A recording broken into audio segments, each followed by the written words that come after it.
Мына акыркы убакта аялдардын жүрүш турушу өтө коркунучтуу болуп барат да, туугандар. Мен канча айтсам, канча жылдан бери айтып атам, мына баары жаман көрөт атат. Мен мына ушундайды жаман көрөм. Эмне деген адеп. Ушу аял башы менен арак ичип, көчөдө мушташып, ресторандын эшигин талкалашып, бири-бири менен чачташып, сөгүнүп, орусча эң ыплаз уят сөздөр менен сөгүнүп, мына кече эле жана көлдө мисс палата деп канча ал барган сайын албуттанып күчөп барат да, жанагы эмелери сөгүнүүбүзү. Чара көрбөйсүңөр, эмне деген эме? Мына элдин бәріне түкіріп, елдің бәріне тең албай. Қанты ушундай болот? Урматтуу туугандар, көрбөйсүңөр чара? Эмне эркектерди эле камай бересиңер? Аялдарды камабайсыңар, буларга жесткий кылбайсыңар. Эмесе эмне деген эме? Эмне деген эме болуп баратат?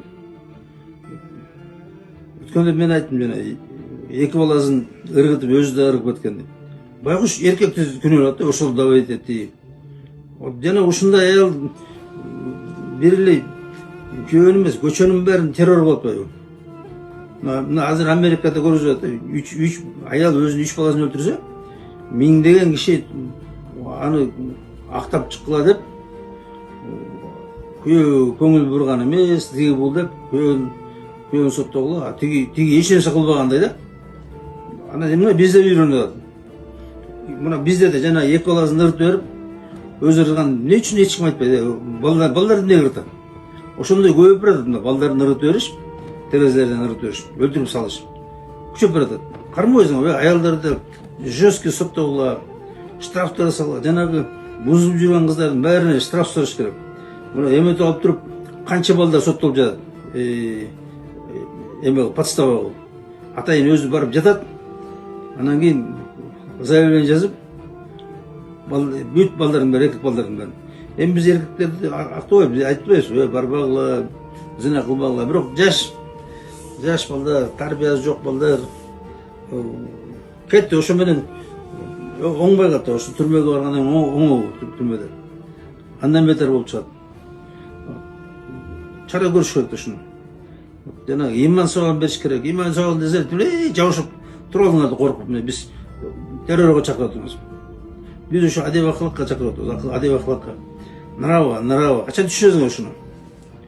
Ушу мына жүрүш туруш, сыйлоо ата-ана, мына ушу кантип ата-ана сыйлайт? Жана бир аял чыгып, 4 эркекке чыгыш керек деп алып, анан кийин кандай түрлүү ыпас сөздөр айтып, ушу дагы молдолорго азылат да эми. Силер туура эмес сүйлөп атсыңар, силер эркек эмессиңер деп. Учукпай коймок белек. Ата баба көрбөгөн, ата бала укпаган нерсени айтып атсыңар. 4 эркекке чыкты.